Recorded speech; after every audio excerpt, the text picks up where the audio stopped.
Alors bonjour, nous sommes à la Halle Saint-Pierre et aujourd'hui nous accueillons Mark Stokes. Mark Stokes qui est quelqu'un qui a beaucoup de choses à dire sur Henry Darger, l'artiste invité dont l'œuvre est mise en avant aujourd'hui à la Halle Saint-Pierre. Mark, est-ce que vous pouvez nous dire qui vous êtes? So Mark, tell us, who are you?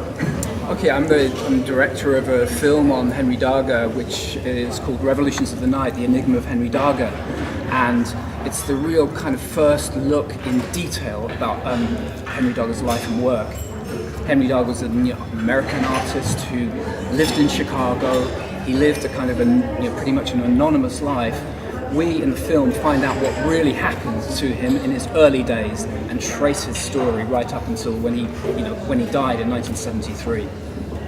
Alors, bonjour, je m'appelle Mark Stokes, je suis un réalisateur de documentaires et je suis surtout le réalisateur du documentaire Les Révolutions de la Nuit, l'énigme Henry Darger, qui est un peu le premier film sur la figure d'Henry Darger et qui rentre vraiment pour la première fois dans le détail de la vie de Henry Darger. Henry Darger, c'est un artiste américain qui vivait à Chicago. Il vivait une vie relativement anonyme, discrète, et il a pourtant produit une grande œuvre. Et donc mon film retrace cette vie jusqu'au moment de la disparition de Darger en 1973. Alors, Marc, une autre question. Est-ce que vous pouvez nous dire comment vous avez découvert l'œuvre d'Henry Darger et comment vous avez fait ce film? So Mark, can you tell us how you discovered the figure of Henry Darger and how you made your film? Okay, so Darger kind of attracted attention in the US some few years after his work was discovered there. And it kind of attracted kind of underground artists found out about him, particularly comics artists. And so the first time I saw Henry Darger's work was in a magazine called Raw Magazine, which is a bit like Hey Magazine in France.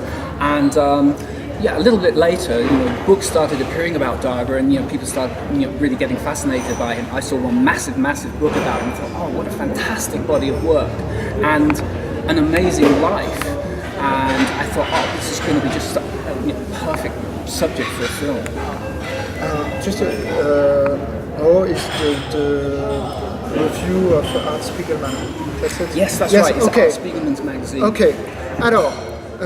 En fait, après sa disparition, une dizaine d'années après sa disparition, quelques années après sa disparition, Henry Darger a commencé vraiment à susciter l'intérêt, tout d'abord l'intérêt d'artistes de la BD underground américaine, et notamment d'une revue qui s'appelle Raw, R-A-W, qui est une revue un peu connue par les Français parce que c'est la revue qui était dirigée par Art Spiegelman, qui est peut-être l'artiste indépendant américain de BD le plus connu en France. Et donc quand moi, Mark Stokes, j'ai commencé à voir apparaître ça, je me suis dit que ça serait quelque chose qui ferait vraiment un sujet complètement fantastique pour un documentaire, et je me suis lancé. Alors, une autre question, quand as-tu commencé à filmer? Comment as-tu filmé? Et quand ton film a-t-il été fini? So, when did you start to do the film? How did you do it, and when was it over? I started actually filming around about the year 2000, and Darger's story is just so complicated. I mean, he produced such a massive amount of work, and so many paintings, so much writing, and he wrote such extensive works. The literature that he produced is on such a great scale that nobody's even been able to read it. It's so much of it, and so it's like time that it took for me to get into that subject was long, and many people to interview, and you really want to do the work justice as well, because you don't want to just do a kind of approximate version of his life. You really got to get to know him. It took me a long time to get to know him, a long time to make the film, way too long in a way. I was working on it for a good number of years, and it actually took me the best part of 10 years to finish the film. It was crazy. Oui, alors en fait j'ai commencé à réaliser ce film en 2000, et c'est vrai que quelqu'un comme Henry Darger, c'est quelqu'un qui a produit vraiment une œuvre extraordinaire, qui est vraiment unique dans l'histoire, parce que c'est une œuvre où il y a vraiment sans doute une des œuvres les plus étendues, que ce soit le côté écrit de cette œuvre qui est vraiment immense. Vraisemblablement personne pour l'instant n'a lu la totalité de l'œuvre d'Henry Darger, c'est des milliers de pages, et c'est aussi une œuvre extrêmement riche d'un point de vue pictural, et donc quand on se lance dans un projet comme ça, c'est vraiment important d'être honnête et de rendre justice à cette œuvre dans sa complexité, dans sa richesse. Donc ça m'a pris beaucoup de temps, ça a pris beaucoup de temps aussi d'interviewer toutes les personnes qui l'ont côtoyé, qui ont travaillé sur son œuvre, donc c'était vraiment quelque chose un très très long travail, ça m'a pris presque 10 ans de produire ce film. C'est peut-être ça peut être considéré comme très long, mais en fait quand on est face à un tel continent artistique, intellectuel, c'est absolument fondamental.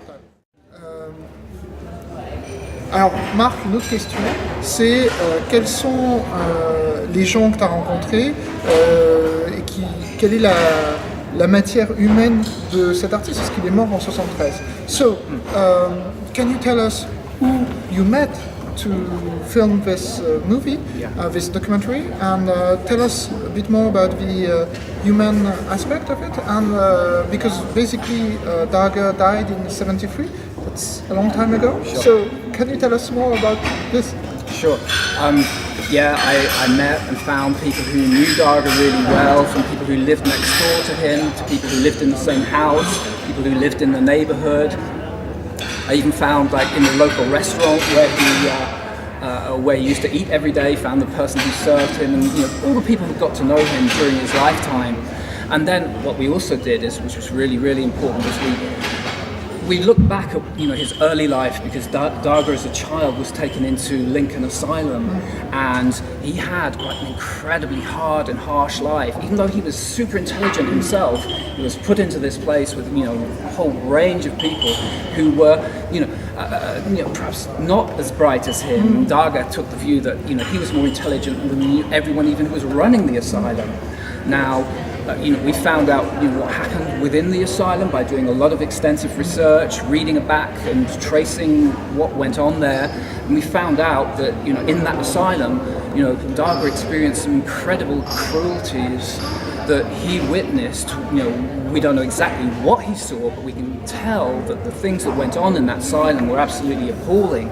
And in a way, I think it's quite fair to say that in Darger's works, you do see some aspects of that biography.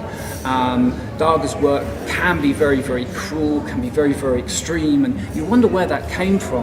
But if you know the story of the Lincoln Asylum, you'd certainly get a glimpse and get a sense of what Darger was turned into this most amazing art. Alors, j'ai rencontré vraiment beaucoup de personnes pour faire ce film. Tout d'abord, ça a commencé par j'ai commencé par rencontrer ses voisins, les gens qui habitaient dans sa rue. J'ai même rencontré dans le restaurant qu'il fréquentait la personne qui le servait quand il déjeunait là. Et puis, surtout, ce qui était intéressant, c'est que je suis vraiment allé me documenter sur la période peut-être la plus spécifique, intéressante, extraordinaire de sa vie. C'est quand il a été pensionnaire ou interné dans l'établissement Lincoln.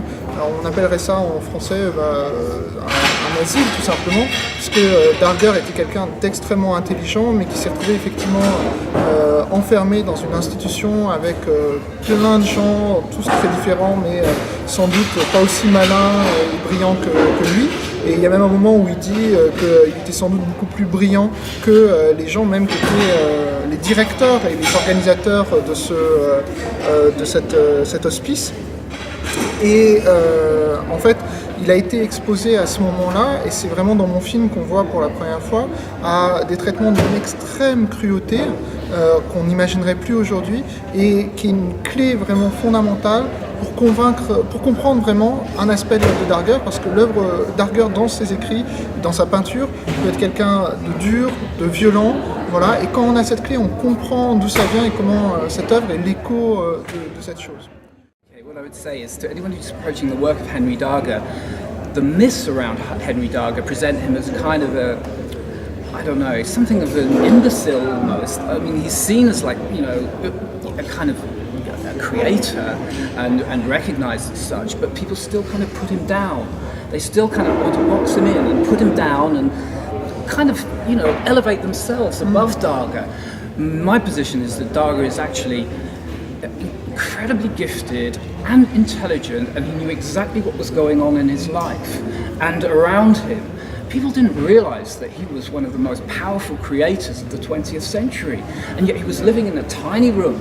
Nobody knew what he was producing, and yet this work they produced from this really small, modest environment turns out to be one of the most powerful bodies of work in the 20th century, and that's both in art and in literature. And he did that with like very, very limited resources and no support from anybody. It's just the most extraordinary story you could just ever imagine. Alors, je vous encourage à lire l'œuvre de Darger parce que c'est sans doute une des œuvres les plus extraordinaires qui existent. En fait, Henri Darger, parfois il est représenté comme une sorte d'imbécile, ce qui donne l'occasion à ses lecteurs de se mettre un peu au-dessus de lui, en appelant de lui, alors qu'en fait c'était sans doute une des personnes les plus intelligentes, les plus créatives qui existaient. C'est quelqu'un qui a vécu reclus dans une chambre autour de lui, dans son voisinage, personne ne savait ce qu'il était en train de fabriquer. Et en fait, dans la clandestinité, dans le secret de sa chambre, il a sans doute inventé une des œuvres qui, à la fois dans la littérature, mais aussi picturale, qui est sans doute la plus riche, la plus puissante, la plus étoffée du XXe siècle. Et donc c'est pour ça qu'il faut vraiment la découvrir.